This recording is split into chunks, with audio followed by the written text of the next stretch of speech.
Let's go over to the States now and talk about the Federal Reserve. An increasing number of Americans are now realizing that it is a corrupt organization and was definitely not set up to benefit the American people. Well, that is correct, and it's worth just making a few little comments about the Federal Reserve System. We started off in Venice with 12 apostles, they were called, and the Doge of Venice making up the structure of the central bank. A substructure within that was 7 men who were called the 7 wise governors. And it's quite interesting that as the Bank of England is formed, so it turns out to be what are called the 7 immortals, or the 7 men who stepped forward to create this, what at that time was a ferocious bank. In America, when it comes to the Federal Reserve System, 7 men joined together to create the Federal Reserve System at Jekyll Island. So we've got 7 bankers. And they represented roughly a quarter of the wealth of the entire world, we are told. Federal Reserve systems are such that the American worker today earns about 30% less than he did in 1973. After tax and 2 paychecks, the income is not equal to a single income of 30 years ago.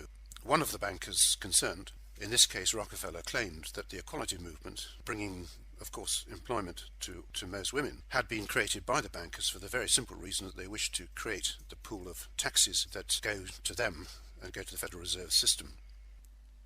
40% of the money generated by American workers, 40% of taxation, that is, pays off the Federal Reserve debt on a continual basis. So that is why, when you look at the Federal Reserve System, you begin to see America in trouble. The way they started to fund America was quite simple. The 7 men said to the American government, "Would you like several million?" And the American government said, "Yes, we would." And so they simply printed money, and that was that. No gold or silver changed hands, just simply the printing of money. And then it was left to the American taxpayer to pay back the debt plus a large amount of interest. And you'll note that in this system of the Federal Reserve System, they can just alter the interest rates as and when they want. So there are inexplicable changes in interest rates which are obviously very beneficial for those who do it. In 1910, the 7 bankers met in secret on Jekyll Island using only first names and steered through this whole process, which came to power in 1913. The bank is like Lombard's, and it's quite interesting to say that the Federal Reserve System is run from Geneva, and all the people who make up its shareholders are foreigners. So the bank, it doesn't even belong to America anyway. Geneva, of course, is the home of the United Nations, which was formed by the same bankers, International Monetary Fund, World Trade Organization, and Bank of International Settlements. And we'll come on to the Bank of International Settlements, but that was actually founded under the surface by J.P. Morgan Banking and all the allied bankers attached to him. So was the Federal Reserve System. So you begin to see what is emerging. The first governor of the bank was Paul Warburg, and I believe that you will find his ancestry in Venice, the origin of that family, Abraham del Banco. Of the banking families running the Federal Reserve System, and this, I believe, was the situation, and may be the situation, is Rothschild of London, Rothschild of Berlin, Lazard Frère of Paris, Saif of Italy, Kung Loeb of Germany, and Sachs, with influences from the Rockefellers too. So that is basically the bank that is running America. This bank can simply create inflation and depression when it wants to, and it can dictate, I suppose, USA policy, because it is the source of the most monumental debts. And one of the things that Americans might like to find out, and can't find out at the moment, is exactly the size of these debts. One very good article recently and talk that I heard made the point from America, so we're not talking to America but simply learning quite a lot from them. This remark about the Federal Reserve went as follows: the Federal Reserve is incapable of accomplishing the stated objectives. It is a cartel operating against the public interest. It's a supreme instrument of usury. It generates our most unfair tax. It encourages war, and it destabilizes the economy. Now, the creator of this bank was J.P. Morgan. We talk about a company rather than a person, I think, here.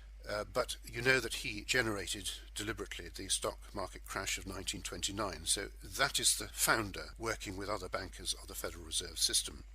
In America, one of the agents, in this case a Rothschild agent, when this stock market crash took place, was called Bernard Baruch. And he converted all his shares and everything, stocks, the lot, into silver coinage before the crash came. So you're beginning to see in America a problem which I think is probably quite significant. When you want to get to the basis of the problem in America, I'm going to say it is the Federal Reserve System. Whilst we're on the subject of the United States, wasn't the War of Independence instigated by the Bank of England? Well, that's a very, very interesting question, and of course our history is rewritten by something called the Round Table, and so one has to go back to roots to begin to look at this. The Bank of England, in fact, started to interfere with the American currency and the rights that Americans had previously enjoyed. And so we are actually beginning to look at the Lombard Bank of England, not the present Bank of England, through its foreign shareholders, and they were all foreign and are at that stage at least listed. It began the aggression against America. Now, you might think that the War of Independence was a war between Britain and America. It most certainly was not. Britain was still suffering from a Lombard invasion, and the independence that was to come, the Lombards hoped, would be the acquisition of America, its raw materials, its banks, and so much more. Masonry, or Red Masonry I think we might call it, in the American War of Independence, the lodges in Boston were all generated from Switzerland with money coming in to cause the war, so we're talking about Geneva now. The type of masonry I've looked at which caused the War of Independence is Swiss masonry, and I have actually traced the origin of the aggression against America to the Seven Sisters Lodge in Paris, where Benjamin Franklin used to hang out with Voltaire and Venetian agents. I've also traced that through to the Hellfire Clubs in Britain, where the espionage was set up which undermined the British Navy and the British Army.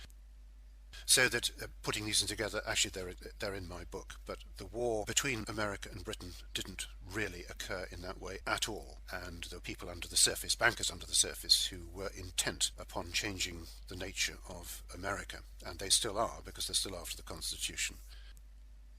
It's also true to say, and again I've mapped this out in some detail in the book, that the American Civil War had very little to do with Americans falling out with each other. The Lombard agents were on both sides of that war and instigated it from start to finish. It didn't just happen. And I have traced the process whereby this occurred. I can tell you that B'nai B'rith, which is a secret organisation, Red Masonry, the Young Movement, these groups underneath the surface, which are all Lombard in origin, caused that war, and I've got the process in the book. It's just worth saying in passing that the same lodges that I've just talked about were established in the Middle East at about the same time as the American Civil War, and that led on to something which we know about, which is called the Muslim Brotherhood. So what do you think has emerged as a result of the Civil War? When we look closely at the Civil War, we do find that Rothschild agents are working in the south of the country, Astor agents are working in the north of the country, and these two gentlemen were to found the Round Table, which we might call Fabian Society Round Table, which went on to become the Council of Foreign Relations, Bilderberg and Trilaterate Commission. But going back into those days, there was also an undercurrent of Swiss masonry working away under the surface in the Civil War, and Swiss finance.